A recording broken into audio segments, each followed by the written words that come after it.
Ido Samuel from Dirty Bomb. Yeah, Dirty Bomb is an untold story about the last months of World War II, when the Nazis wanted to build a lot of V2 bombs, which were the most powerful bombs back then. And in order to build a lot of them, they needed a lot of manpower. So they built like underneath tunnels and used a lot of the Jewish prisoners and forced them to build the bombs.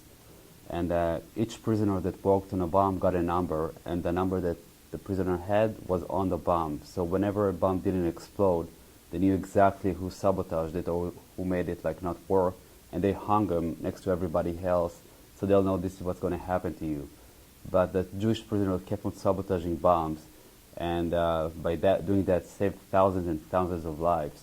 And it's known that more than 200 prisoners got killed for doing that, and saved thousands of lives that people are not even aware of.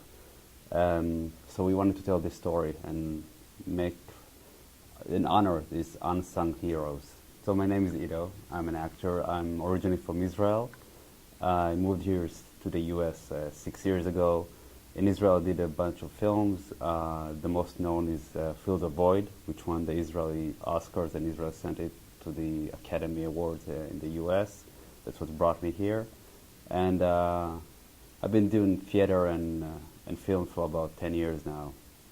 I knew the director, Valerie McCaffrey, and we met one time, and she told me a story that her uncle told her one time in dinner about the dirty bombs, and she didn't know what they're about.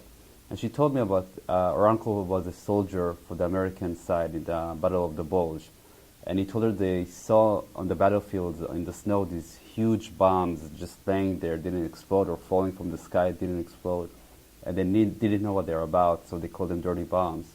And later on, after the war, they found out that Jewish prisoners actually sabotaged the bombs, and by that saving her uncle's life and thousands of other Americans and British allies' lives.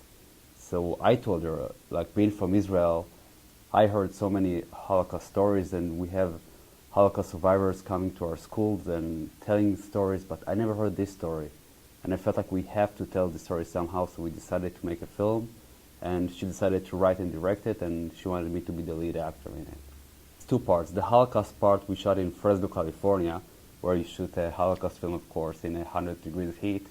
And the snow scene with the soldier we shot in Mount Pinion, California. It premiered in Cannes. It's going to be screened in Manhattan Film Festival on the 28th at 5 p.m.